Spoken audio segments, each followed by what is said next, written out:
Hello, this is Dr. Yamada.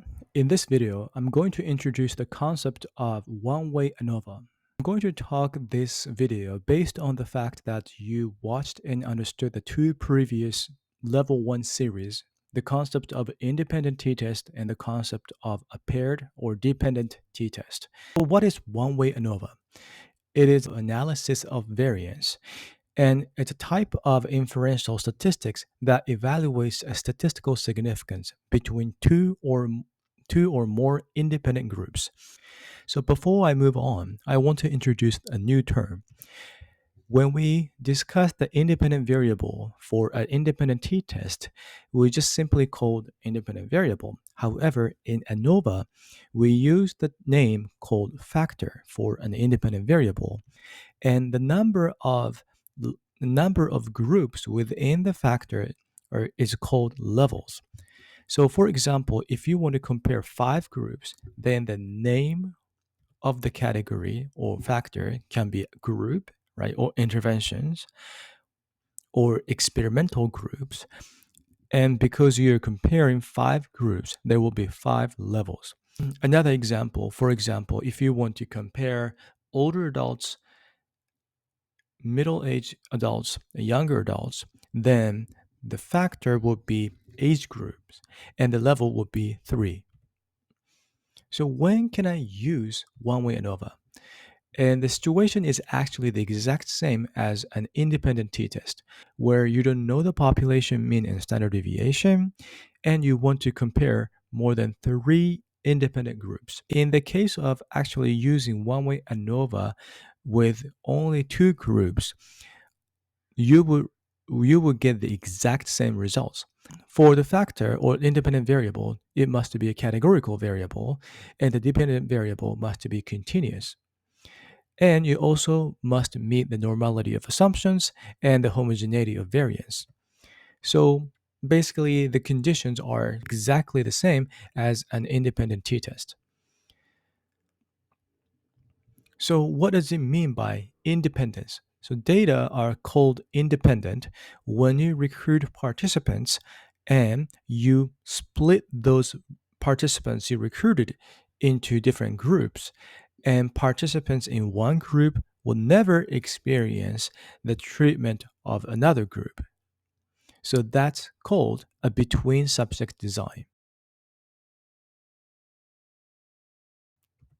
So there is no overlap, or participants are only measured once.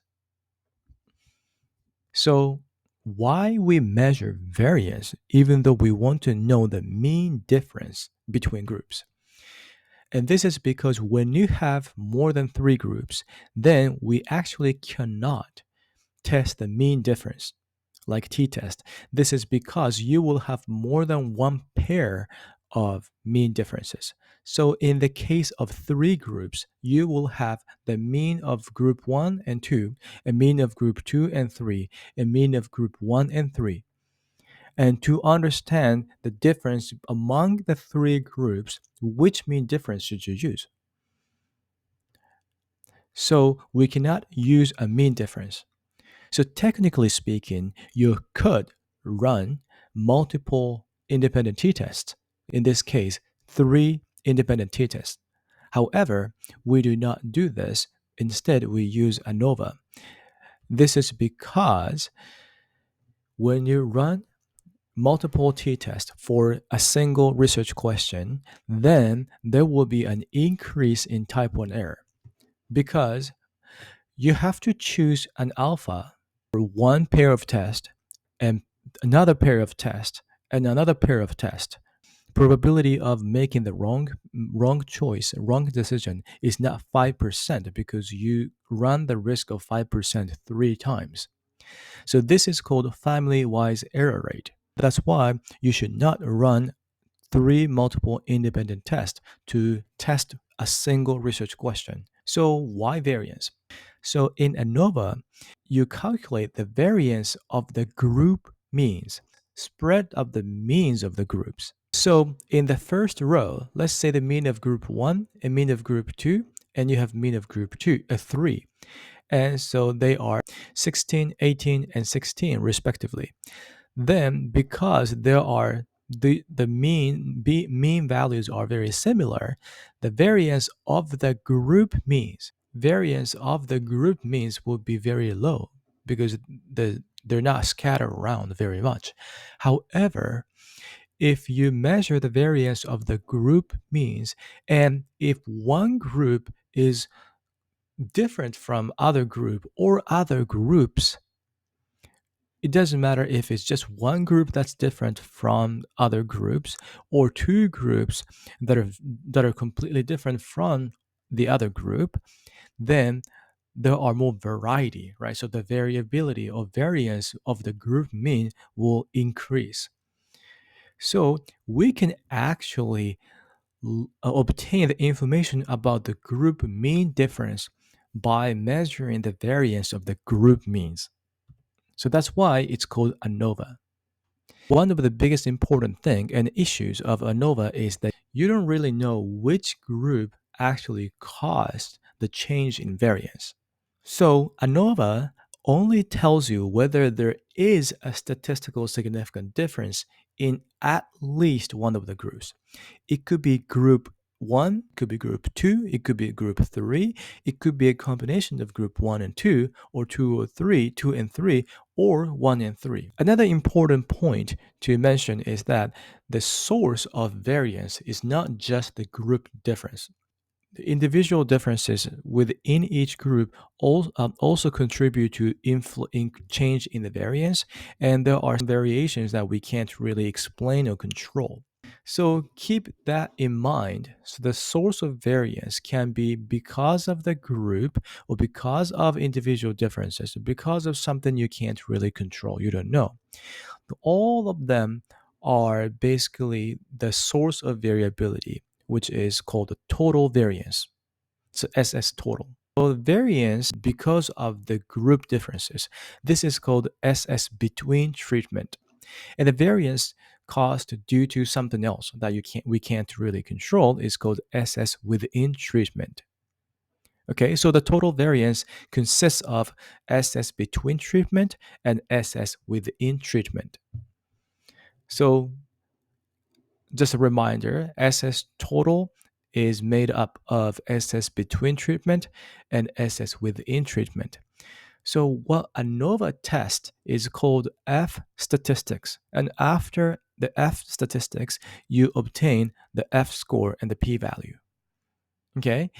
So after you run one-way ANOVA, you compare the F score with the critical value. And if the critical value exceeds if the F score exceeds the critical value, that indicates a statistical significance.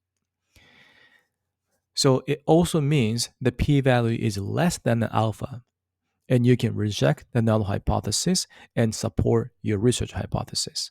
Let's work on a little bit of math concepts. So how F statistics works is that you compare the MS between treatment and MS within treatment.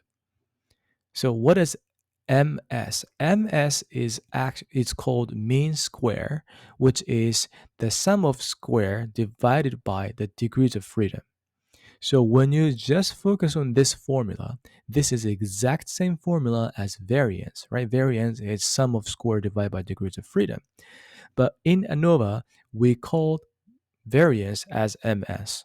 To obtain the mean square for between treatment, the degrees of freedom for the mean square between treatment would be k minus 1, where the k indicates the number of groups. So if you have 3 groups in your experiment, k minus 1 will be 3 minus 1, therefore 2. So whatever the SS sum of square you obtained divided by 2 would be MS between treatment. So how about MS within treatment? So to obtain the MS within treatment, the degrees of freedom is capital N minus K. So the total sample size minus K. So again, MS between is basically implies the variance caused by the group difference and some uncontrollable error. and that's in the numerator, right? And in denominator, ms within treatment is basically everything you can't really control, all the noises that exist in your study. When you compare those two different variances, what happens is if there isn't any treatment effect, then the number of mean square between treatment will be very low. So something like this first row example, the mean square between treatment will be very low, because and therefore the numerator will be smaller, therefore f score will be smaller. However, if there is actually a group difference, then the variance between the groups, or ms between treatment, becomes larger, therefore the numerator will increase and therefore the f score will increase. So more examples. So what are the examples of this? F score will be very small, will be something like this. The group means are very similar, therefore variance caused by the group difference will be very low, and there are some uncontrollable noise in the numerator too, and the denominators are all uncontrollable noise. So let's say 11 and 20. So f equal 11 divided by 20, 0.55. And if one of the groups is different, then the variance caused by the group difference will increase. So the numerator, for example, 41, increase, and the denominator is the noise. Therefore, 41 divided by 20, f score would be 2.05, and the situation will be exactly the same if not just one but two groups are different from the other group. The numerator will increase, therefore f score increases. So in the summary table of one-way ANOVA, you will see something like this. So SS is again sum of square. How do you obtain MS 100 and 5.556 is dividing this number by this number by this, which give you 100 and 5.56. So that's how you can look at the summary table. So going through the statistical procedure, first you establish a hypothesis. Null hypothesis would be all group means are equal, or there's no difference between groups, right? Alternative hypothesis would be at least there is one group that's different. And next, after you establish the hypothesis, you set an alpha level, for example, 0.05 or 0.01. And depending on the degrees of freedom, the critical value varies, and you run a statistical analysis. And if the F score exceeds the critical value, that means significant. And when you use statistical software, then what's going to happen is it gives you F score and P value. And if the P value is less than the alpha, then, for example, 0.002 or even 0.02, that indicates statistical significance. If the p-value is greater than the alpha you set, then it fails to reject the null hypothesis, and therefore you cannot support your research hypothesis, and that means there is no statistical difference between groups. How can you report the results of one-way ANOVA?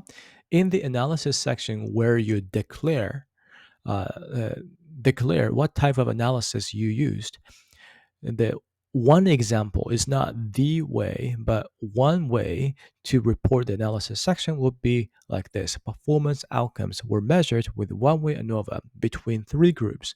An alpha was set at 0.05. First, you have to specify the alpha level. Make sure you also imply the dependent variable, and make sure you specify the analysis, and make sure you specify or imply the factors and levels.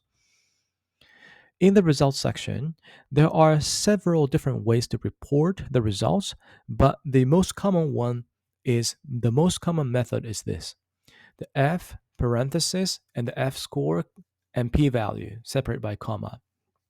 And within the parentheses, because you used two different degrees of freedom to obtain the F value, therefore you have to report both degrees of freedom. The left side is the degrees of freedom between treatment, and the right side of the within the parentheses will be degrees of freedom within treatment.